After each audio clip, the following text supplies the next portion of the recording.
Baik. Assalamualaikum warahmatullahi wabarakatuh.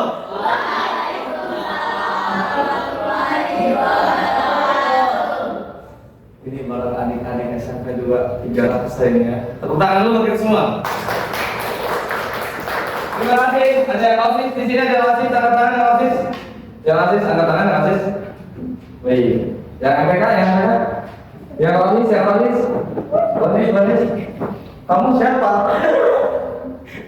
Kamu harus pakai baju kaos, sopan sekali. Terus pakai baju gamis nih kayak teman-temannya. Oke. Izin aku perkenalkan diri ya, saudara teman-teman. Nama kakak Muhammad Adnan Mahudi, biasa dipanggil Nengok. Ya, biasa dipanggil Adnan. Saya dipanggil Adnan kalau lagi di kampung, kalau lagi di luar negeri dipanggilnya Adnan. Biasanya dikenal. Ya, karena saya sering keluar negeri teman-teman. Prancis. Kok kalian pernah nggak percaya gini ya? Emang nggak kelihatan buayanya? Enggak. Hah? Emang nggak kelihatan buayanya? Seriusan? Nggak kelihatan? Sudah. Oke, kakak kelahiran tahun berapa yang bisa tebak? Kalau misalnya bisa tebak, kakak kasih komen. 65. Kamu kira saya kerja Jepang? Ya kamu? 2005. Dulu berapa? 2005. Tanggal berapa? Bulan berapa? 1 Februari. 1 Februari. Benar. Benar.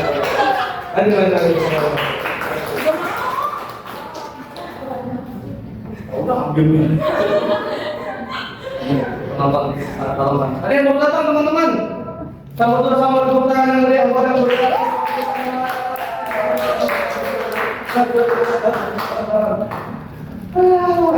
Dan jangan berapa?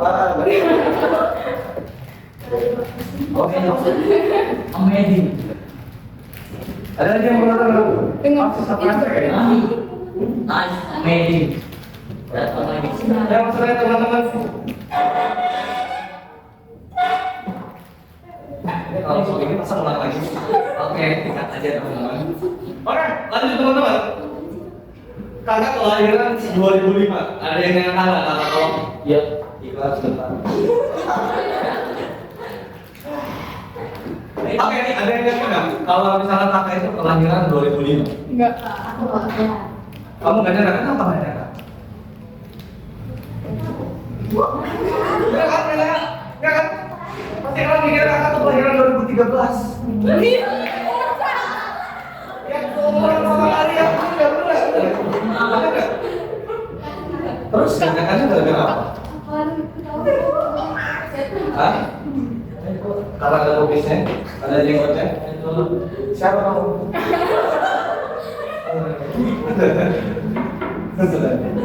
Ya, kakak kelahiran 2005, kakak termasuk generasi yang sama kayak kalian. Yaitu ada yang tahu generasi apa sekarang? Gen? Ada yang gen apa di sini? Yang Sigma? Ada? Di sini nggak ada kan? Kita setara ya. Gen Z otomatis umur kita ada yang sama, ada yang enggak. Karena kakak justru lebih seneng sama humornya itu humor anak milenial, bukan anak Gen Z. Ada yang tahu bedanya? Humor milenial sama humor Gen Z? Ada yang tahu? Ada yang suka jokes bapak-bapak? Terus bapak-bapak suka? Atau orang yang bedanya? Gen Z kalau ngejokes terlalu berlebihan untuk kurang sopan. Kurang sopan, terlalu apa? Dark jokes. Banyak jokes. Kalau misalnya gen milenial itu perbedaannya dia lebih sopan, lebih smooth, gitu. Kayak jokes bapak-bapak, gitu ya. Nggak usah ditontonin, nggak lucu masalahnya. Kakak sebagai mahasiswa UI, tambah M. Ya. Jadi kalau kalian merasa tidak enak dengan sebutan UIN, kalian panggil aja UI tapi pakai N. Gitu. Karena kalian mau nggak kuliah di UI? Mau kan? Di UI mau nggak? Mana ada sih?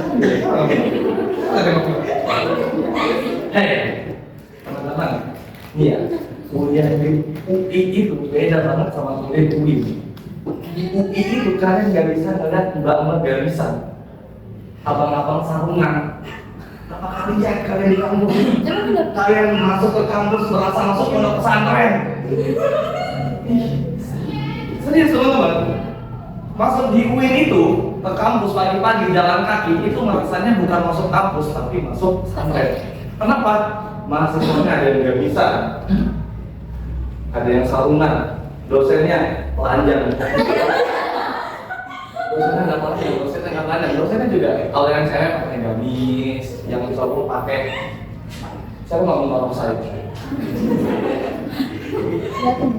Cowoknya juga pakai sarung, pokoknya Islam banget lah begitu. Tapi ada nggak sih pertanyaan di benak kalian, UIN itu boleh nggak sih dimasukin sama anak nonis? Penasaran? Sebenarnya boleh teman-teman kalau tujuan dia ingin mempelajari lebih banyak tentang Islam. Karena di Islam itu tidak pernah melarang apapun untuk mencari ilmu. Nonis mau belajar Islam, sok-sok aja mana gitu. Kayak kemarin tuh ada anak Marawis ngomong, Kak, ada katanya ada nonis supaya ikut Marawis. Akal dulu.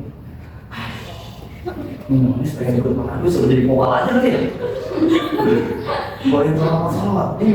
Ada yang tahu nggak sih siapa itu nonisnya? Ah, penasaran? Rahasia. Rahasia. Ada nanti. Ada. Nanti.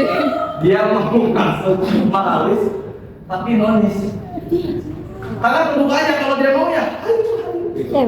Itu jadi tidak ada hambatan untuk belajar ilmu agama di UIN sekalipun mau dia itu nonis atau bukan. Kita lagi kenalan ya teman-teman. Karena masuk UIN tercinta ini sebenarnya karena suka hati. Ya mungkin kamu terpaksa, mungkin kamu gini. Hasilnya saya pengen masuk UIN.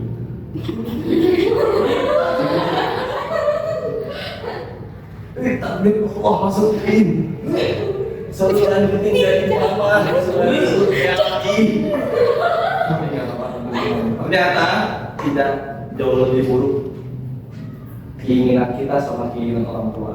Kalau kita masuk UPI, bisa jadi kita disolok lama, gak bisa apa-apa. Dan kamu masuk UPI bisa pulang pergi, bisa ngerasain masakan mama tercinta. Ya kan? Kalau misalnya kita rantau ke kos, udah bisa tuh ngerasain tiap hari masakan mama, dibangunin subuh-subuh pakai trompet. Mungkin saya bisa ngerasain seperti itu sampai saat ini. Itulah beruntungnya saya masuk UIN, saya masih bisa pulang pergi ke rumah, bisa ngeliat orang tua saya tersenyum bahagia, ngeliat anak kayak kita diri terus. Ya kan? Begitu teman-teman. Oke, teman-teman, di sini saya tidak ingin ceramah atau tidak ingin apa ya, saya sudah pengen sharing-sharing aja sama kalian. Gitu. Ada yang tahu nggak sih perbedaan bapak-bapak dan ibu-ibu di sini? Tahu pak? Iya betul. Betul. Dia pasti mikir. Oh, kuadrat F. Ya, perbedaan ibu-ibu dan bapak-bapak di sini kita akan membahas mulai dari perjalanan terlebih dahulu. Kadang ibu-ibu dan bapak-bapak punya. Yang sering nanya kira-kira bapak-bapak apa ibu-ibu? Ibu-ibu. Betul. Ibu-ibu yang sering nanya teman-teman. Boleh gimana? Di UIN bu. Di UIN. Anak saya dong UI. Kamu kok UIN? Emang kenapa bu? Kenapa? Emang UIN apa? Kan ibu-ibu tuh kalau nanya panjang banget dan dia tuh selalu membangga-banggain apa yang dia punya. Gitu. Anaknya punya UI dibangga-banggain, tetangganya punya motor dibangga-banggain. Sampai saudaranya, tetangganya yang di luar negeri dibangga-banggain sama dia. Kamu kerja di mana? Enggak, saya nganggur. Itu dong teman saya kerjanya di Kanada. Kan teman ibu, bukan ibunya. Ya apa yang namanya temennya? Beda sama bapak-bapak, bener ya? Bapak-bapak tuh kadang kalau ngobrol tuh kita yang harus mancing dan panjang nih. Kayak saya kemarin ketika capek perjalanan ke kampus dan saya butuh istirahat di jalan, ketika saya berhenti di Indomaret, saya ketemu dengan tempat gitu. Bapak-bapak, kumisnya panjang. duduk sambil megang tongkat parkir. Hal bodoh yang harus ditanyain adalah Bapak ngapain?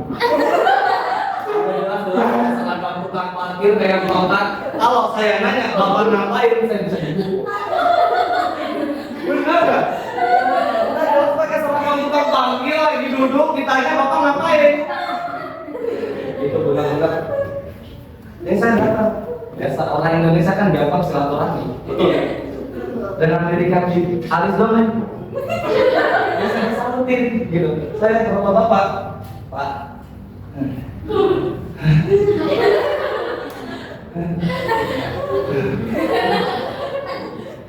Duduklah saya di samping bapak begini, Pak. Belum ada yang mau nanya nih, masih pada gengsi.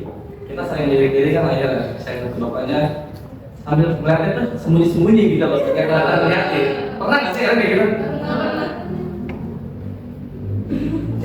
Akhirnya ada kesempatan di mana kita satu tatapan yang sama. Bapak.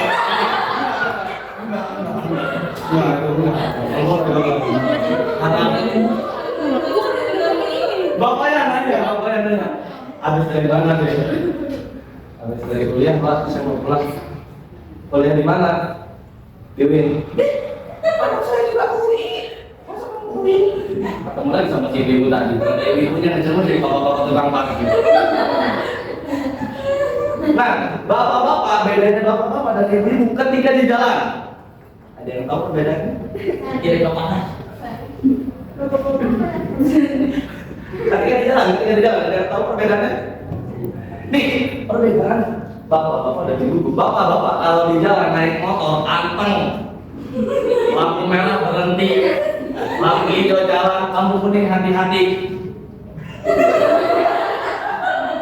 Ada yang musuh, hati-hati, betul nggak? Beda sama ibu-ibu. Saya paling sorry pas ibu di jalan itu musibah paling besar. Musibah paling besar. Saya harap kalian di sini perempuan di sini jangan jadi ibu. Maksudnya jangan jadi kayak ibu yang saya cerita ini. Musibah paling besar adalah ketika ketemu ibu-ibu di jalan. Ibu-ibu kalau naik motor ya kadang dia nggak di pinggir, nggak di sebelah kanan, tapi dia itu di tengah ya. Sampai kapan dia di tengah? Saya mau ngadep ke kanan, bingung pada ibu mana? Enggak mau ke kanan lagi nih. Nih, ibu tengah-tengah nih. Kalau gue ke kanan, pakai kiri ya. Tiba-tiba mereka. Kuliah di mana deh? Siapa ya? Ketika ibu-ibu kalau misalnya belok tuh kadang enggak ketebak sama-sama. Ada yang pernah ngerasain depannya ibu-ibu nih orang? Serius, teman? Pernah? Ya? Gimana sih perasaan kalian ketika berhadapan langsung dengan ibu-ibu? Raja jalanan dong. Kita mau belok kanan nih ibu nggak tahu dia tengah-tengah mau kemana nih. Kalau saya ke kanan, dia takut ke kanan. Bingung kan? Sama ibu udah pada saya ke kanan, belok ke kiri, belok ke kiri, ke kanan. Jangan saya terbang. Gitu repot. Bener-bener repot teman-teman. Beberapa tadi ibu-ibu itu repot. Makanya kadang ibu itu lebih cerewet ketimbang bapak-bapak. Benar kan? Benar kan? Dan anak perempuan lebih nyaman ketika berbicara dengan bapaknya ketimbang dengan ibunya. Benar? Atau ada yang sebaliknya? Semuanya? Keluarga kalian sehat sekali ya. Beda dengan keluarga yang lain. Kadang kalau kita ngobrol sama orang tua, lebih tepatnya sama ibu. Kalau saya pribadi ya, kalau saya seorang laki-laki, dan bukan saya seorang laki-laki dan tidak ingin berbicara dengan sosok bapak, rasanya gengsi teman-teman. Gengsi gitu loh. Kayak cowok lama sama cowok gitu loh. Pengen menang terus nyerah saja gitu. Beda sama ibu. Kalau saya sama ibu kan, saya udah jadi nyala TV gitu. Nah, ya beda sama mama bapak. Pak, tadi ada ini, wah, langsung baru itu ya. Jadi kita nggak dapat Bella adalah sosok ayah, tapi sosok ayah itu bagi anak laki-laki itu penting untuk memimpin dia sebagai patok utamanya. Saya bisa pengen ngomong kayak gini, bisa pengen berhadapan dengan banyak orang kayak gini. Saya ngikutin bapak saya, teman-teman. Bapak saya RT, bapak saya cowok. Iya dong. Bapak saya itu ini apa namanya, ketua DKM masjid. Jadi dia tuh mau kepemimpinan sebenarnya. Kan sebagai anaknya itu capek gitu. Kata bapak saya tuh lagi rumah terus. Ditambah lagi, saya tuh gak enaknya itu jadi anak RT. Lah, gak enak jadi anak RT itu ketika saya mau keluar, tiba-tiba ada warga datang. Mau ngapain lu? Ini mau minta surat pengantar buat anak saya mau nikah. Itu maksudnya. Jadi kita sebagai anak RT nih, saya sebagai anak RT itu kalau langsung kemana-mana teman-teman ngegantiin tugas bapak saya jadi RT. Di rumah buka surat pengantar, tanda tangan, stempel, udah. Tapi saya sebagai ini harus ada ini. Itu masalahnya. Kalau dikasih itu. Oke. Kita lanjut ke pembahasan berikutnya mengenai mengenai teh hangat. Tiba-tiba ada ibu-ibu itu kadang kalau anaknya sakit suka kasih apa? Teh hangat, betul. Orang sakit sukanya dikasih apa? Kasih duit. Aneh gitu loh, Indonesia tuh aneh teman-teman. Indonesia tuh aneh. Ada tuh nggak anehnya dari mana? Orang sakit, wah sakit kamu minta. Hangat teman-teman. Iya betul, hangat tuh bikin kita tenang gitu, relax ya, ya kan? Kita relax. Tapi pernah nggak sih kalian mikir orang tabrakan yang motor tabrakan jebel, jatuh. Aduh, bapak sakit, ya kita.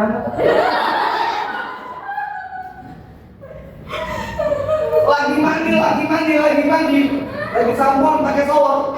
Emang ada yang mati? Wah, air mana? Emang ada teh hangat.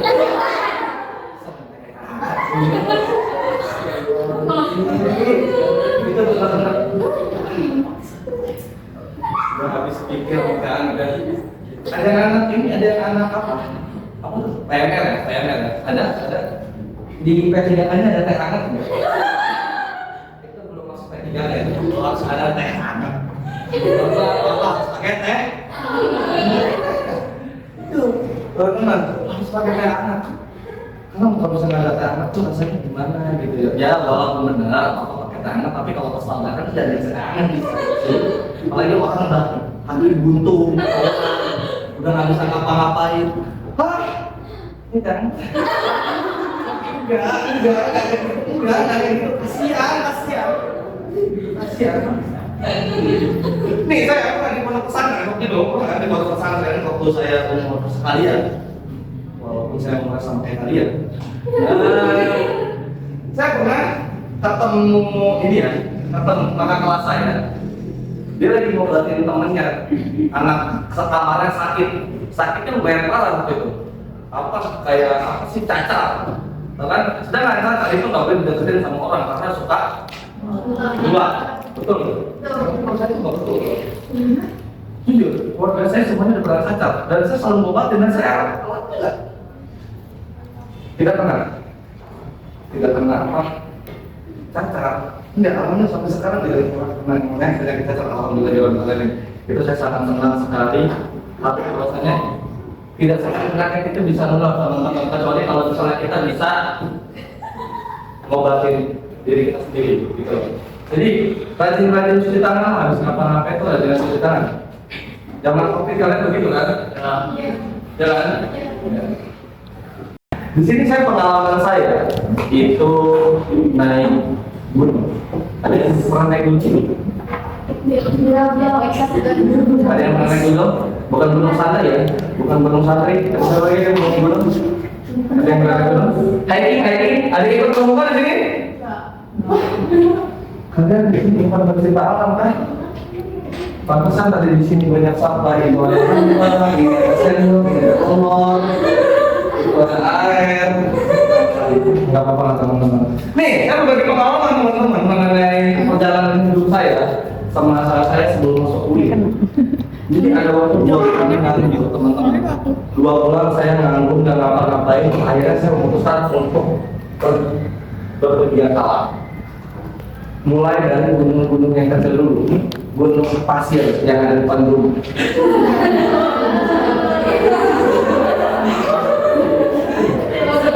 Pernah kan? Nggak ya? Pernah. Pernah kan? Naik gunung pasir di depan dulu. Pernah kan? Ya kan? Perosotan mana dulu? Ya, mulai dari gunung itu, terus saya mulai olahraga. Ada yang sering lari di sini? Olahraga lari. Ada yang sering lari. Olahraga lari. Ada yang olahraga di sini? Kalian nggak sakit kalian? Dari itu main jongkok di sekolah. Wow. Bos, pengalaman saya ucing jongkok tuh banyak, cuma nggak sih kalau saya ceritain, harus saya lupa. Saya mulai lari, olahraga lari, waktu itu lari dikejar-kejar anjing.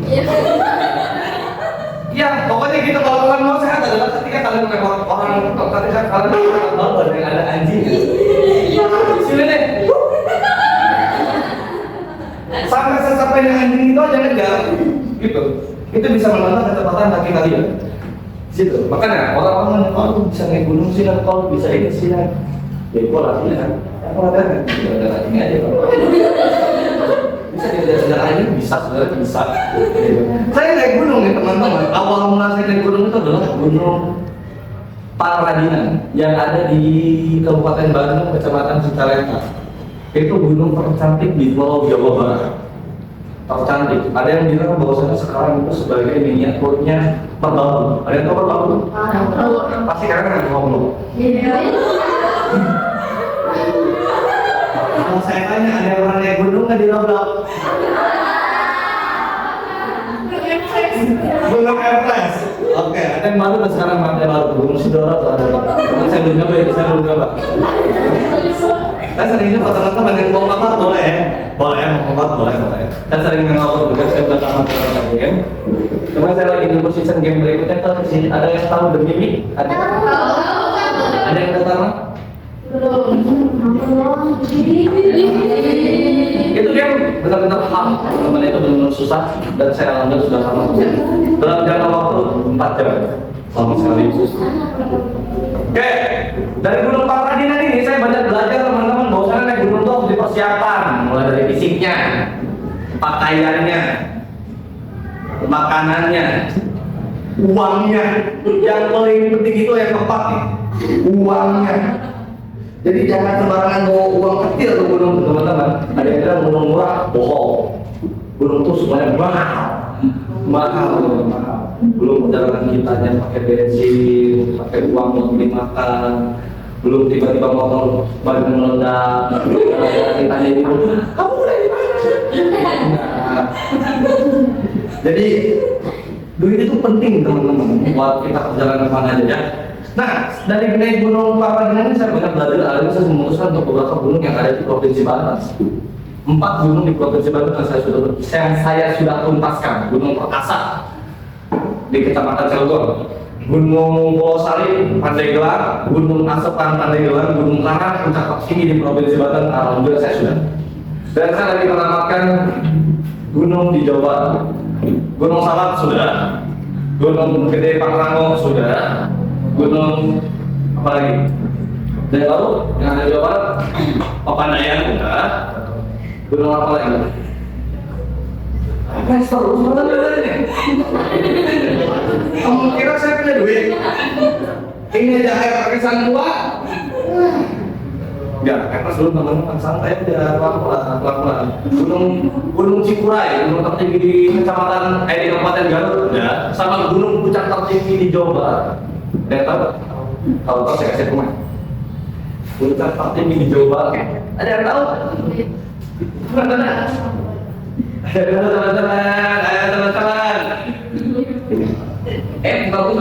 Siapa yang tahu? Puncak tertinggi tertinggi di Jawa Barat itu didapati oleh Gunung Ciremai. Somai. Ciremai. Tahu Ciremai? Enggak. Dua. Iya, Cermek. Gua nggak cermek. Apa buat cermek? Nggak tahu. Saya nggak tahu itu buat cermek emang ada. Belum. Yang asem itu loh. Cermek. Bukan cermek.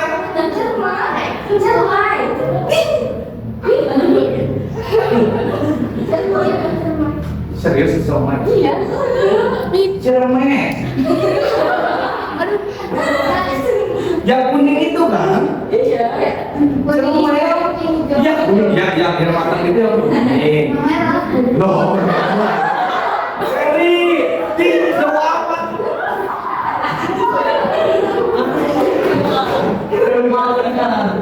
Yang merah sausnya dua yang merah itu ada kuning sama hijau. Ferry nggak kembali. Lanjut teman-teman. Nah, dari naik gunung pasti yang dipikiran kalian adalah setan di gunung. Enggak mikirin setan. Apa kalian takut setan semuanya sih? Oh, percaya setan benar? Kamu percaya setan tapi percaya sama jin ya? Jadi percaya karena itu harus manusia. Ya. Kalau setan? Kalau setan kan cuma tahu buat itu. Kalau rasa itu nggak percaya. Oh, kamu nggak percaya? Betul. Ini opsi dia itu sangat betul, sangat logis ya. Selama saya di gunung kan bahwasannya ada tuh mitos-mitos di sosial media, maksudnya gunung ini angker, ada pocong bentuknya kelinci, ada. Wah, itu pokoknya banyak kali mitos-mitos yang itu benar-benar membuat kita itu kayak kita dulu. Itu benar-benar membuat saya malah justru kalau ada mitos paling kencang nih ya kayak di gunung ini tuh gunung ini saya tuh malah tertarik gitu loh untuk mendatanginya karena saya ingin membuktikan itu. Iya, selalu gitu. Ditakut. Ayo mulai semuanya. Ayo 3, 2, 1.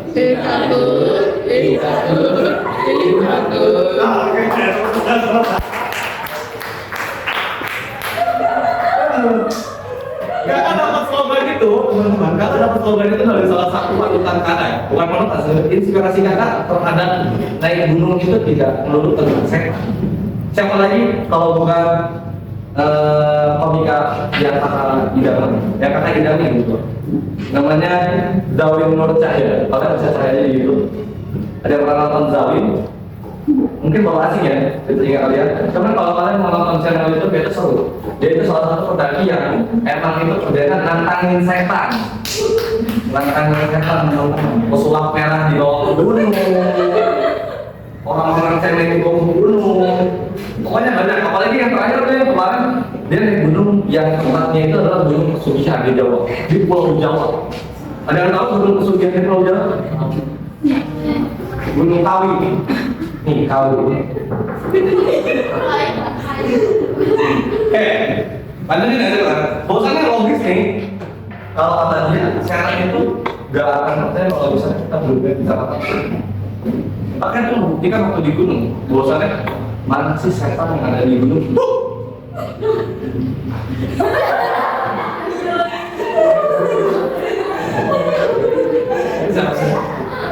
Kalau Tom. Nah, jadi begitu teman-teman. Jadi kalian buktiin, bosannya ada di gunung nih. Wah, gua ngeliat mata merah di situ. Mana? Wah, ada aja itu bisa jadi pantulan cahaya yang tersebar dari bulan kena air lalu kena daun. Terus untuk suara-suara sosok itu bisa jadi suara orang lagi tidur. Itu bisa jadi suara sumber air. Karena yang harus dihindari di gunung itu adalah berkemah di pinggir sungai atau di pinggir aliran air. Kenapa? Itu bisa menyebabkan suara-suara yang tidak mengenakan. Terus untuk gangguan di tenda yang itu tuh tidak melulu soal setan. Bisa jadi temennya.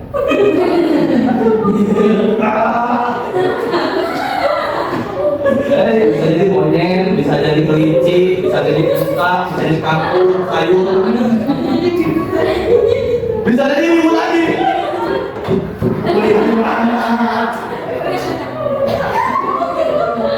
Aduh. Benar ya, ibu tadi itu membuat kita tersiksa banget. Nah, jadi yang bisa bikin kita mimpi buruk di gunung itu bukan masalah setan. Kalian kemarin nonton kakak gunung gede ya? Nonton. Serem nggak? Serem nggak? Enggak. Di sini kakak tidak menjelek-jelekan film tersebut, ya, tapi itu karya Indonesia yang memang diambil dari kisah nyata katanya. Cuman ya, kakak sih sebenarnya sempat mikir ketika diadegan kesurupan di tenda itu. Ingat kan yang ceweknya kesurupan dalam tenda sampai muncrat di darat? Kakak pernah ke gunung itu, Gunung Gede Pangrango. Apakah di sudah rencana di alun-alun itu, alun-alun sudah rencana di atas? Bapak kan kalian bosannya di atas ada alun-alun? Ada di Gunung Gede. Ini masa ada seumur hidup kalian harus ke situ. Indah banget. Bentang luas 2 kilometer panjang. Di atas gunung di ketinggian 2.500 mdpl. Itu di 2.500 itu termasuk batas vegetasi teman-teman, batas udara kalian dengan udara alam. Jadi di mana kalian itu udah mulai kedinginan, napasnya sesak, karena posisi kalian itu di atas, bukan lagi di bawah. Gitu loh. Maka udaranya dingin itu bisa sampai minus kalau misalnya emang lagi cuaca kemarau kayak gini. Itu bisa sampai minus. Serius, makanya karena sempat DXP ketika orang kesurupan buka bajunya dibukain, ya kan? Bajunya dibukain dia pakai kain tipis, terus beberapa orang bisa jadi itu bukan kesurupan. Ya karena kakak mikir aja teman-teman, itu goblok. Tidak bisanya di atas gunung dokumen bajunya dibukain, terus diajarin lagi.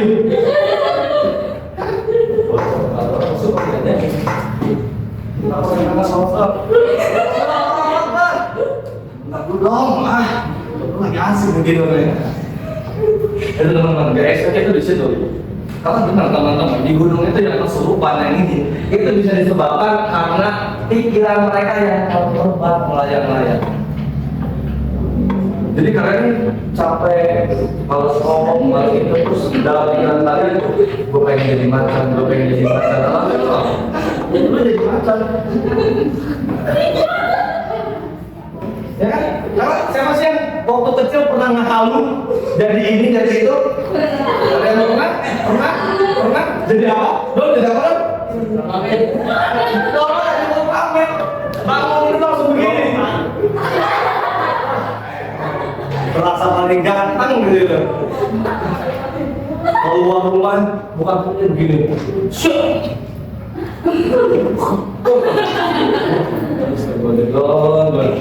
Tapi dari ini malu ya kan ya?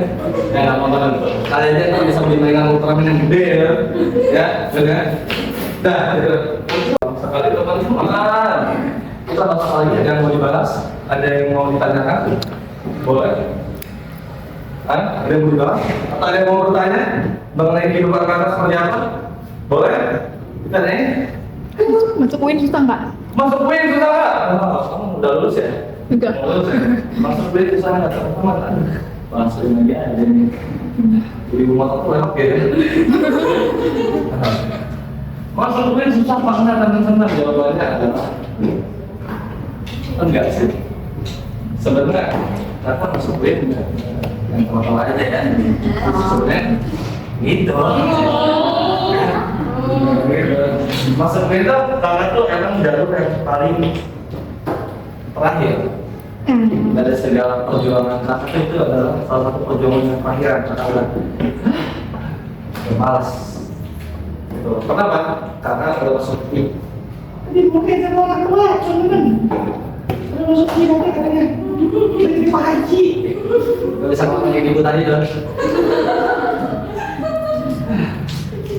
Jadi masuk itu nggak susah, cuma kalian tuh harus bisa langsung aja terlebih dahulu ya sebelum kasih Karena tesnya itu 300 soal dan 150-nya bahasa Arab semua. Bahasa Arab, ada yang bisa bahasa Arab di sini? Kakak? Hah? Bahasa Arab yang banyak? Hah? Mungkin. Oh. Benar. Tapi yang mungkin itu yang selesai tuh. Sama aja gitu. Ya. Ada yang pernah MBA di sini? MBA. Atau PAUD. Siapa yang PAUD? Kan beda nih, TK sama PAUD nih, yang PAUD. Tapi sebelumnya saya bilang yang mereka pernah istiqalan nggak sih? Pernah. Istiqalan itu kayak ini loh, eksamen. Eksamen karena tahu, kamu tinggal di mana? Biasanya ngaji nggak sih? Iya. Istiqalan itu loh yang maju. Allah perkenalkan nama saya Muhammad Hanan Novi, anak Bapak Haji Ramli, ibunya Ibu Yeyen. Ada kayak gitu? Ada yang pernah ketangan? Pernah semua orang dari sini? Pernah semua ya? Nah teman-teman, dari situ, dari kalian mereka, Pak UNS dan sudah disuruh buat merapin keterampilan dari istiqalannya. Benar? Tapi yang diangkat bukan jadi kalian, orang tua kalian, teman-teman. Kalau kalian buat diri kalian sendiri, kalian perkenalan cuma buat kalian doang, bukan orang tua kalian juga dikenalin. Ya nggak? Tadi saya awal kenalan, Mas saya dikenalin. Iya. Oh iya. Enggak. Waktu kecil itu benar teman-teman, itu paling kecil untuk orang doang. Bahkan saya baru sadar. Dan saya harus pakai orang tua juga ya. Wah, kira begitu teman-teman. Tapi dari situ, dari basic kalian waktu kecil sampai kalian sekarang nih udah jadi OSIS, MPK, OIS, itu bakal membentuk karakter kalian ke depannya. Kalau dia ikut OSIS sama MPK, ya terutama nih, ya jadi guru sekolah. Ya lo makan kos 3 tahun ya? Iya. Ya, jadi gue tahu lah rasanya kalian disuruh-suruh sama guru. Ambil ini, kalau saya bilang ini, ya, panas. Pengalaman dari ketua OSIS betul-betul selama 2 periode, dari mulai SMP sampai SMA. Terus saya jadi ketua OSIS sangatlah pusing teman-teman. Rapat mulu, bener gak? Tapi kalian bosan gak sih? Enggak. Sekarang ngomongnya enggak, nanti pertengahan atau akhir kalau kalian bosan. Yakin. Saya enggak. Tapi benar. Kalian cukup jadi OSIS, saran saya cukup di SMP saja. Tahu nggak? Di SMP itu kalian tuh harus membentuk karakter kalian dari nol. Kalian tuh minatnya di mana? Contoh, minat kalian adalah maling. Contoh minat kalian itu adalah ini. Apa contohnya? Makeup, enggak, melukis. Otomatis kalian harus belajar lebih dalam tentang seni. Ya, dari mulai teorinya dulu nih. Teori terus aplikasikan ke dalam kehidupan luar kalian. Jadi banyakin kegiatan eksternal dan internal. Salah, karena kata zaman-zamannya SMK lebih banyak berkegiatan di luar ketimbang di sekolah. Serius, karena di sekolah kalian capek dapat duit. Kalau di luar kalian capek dapat duit. Benar. Zaman sekarang di mana bro? Apa butuh? Nah itu. Motivasi kakak tuh buat kalian semua adalah kalian cukup buat diri kalian yang bisa menghasilkan sesuatu. Kayak kerja bisa ngasilin, ya kan? Maling bisa ngasilin, jangan jadi. Nah, boleh ya teman-teman nggak terima sesuatu.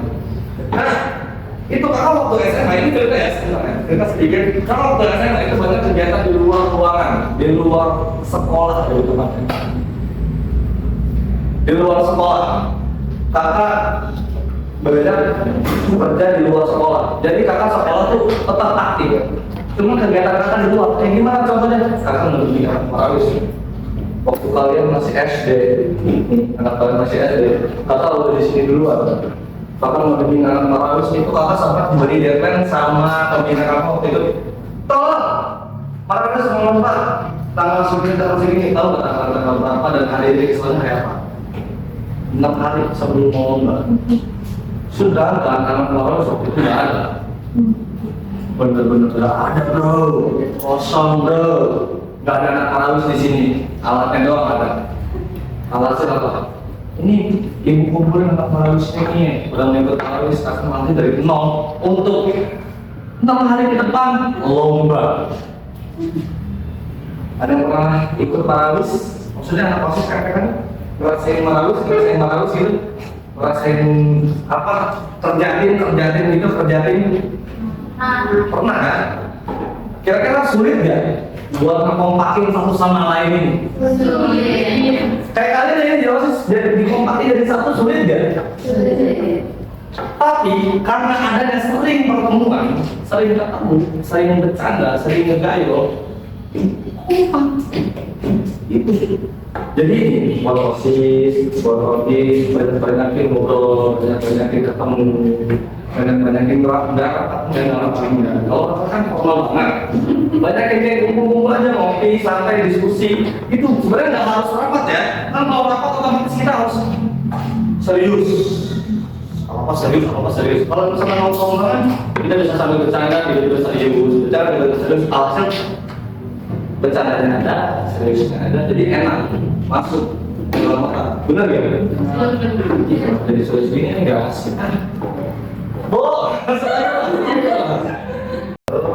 Terima kasih banyak ke teman-teman sebelumnya. Maafin kakak kalau misalnya banyak salah dari dalam perkataan dan perbuatan dalam sifat kakak. Lebihnya kakak masukan terima kasih banyak yang sebesar-besarnya mau direpotin, mau ini. Kurang lebihnya dari kakak terima kasih. Assalamualaikum warahmatullahi wabarakatuh. Waalaikumsalam.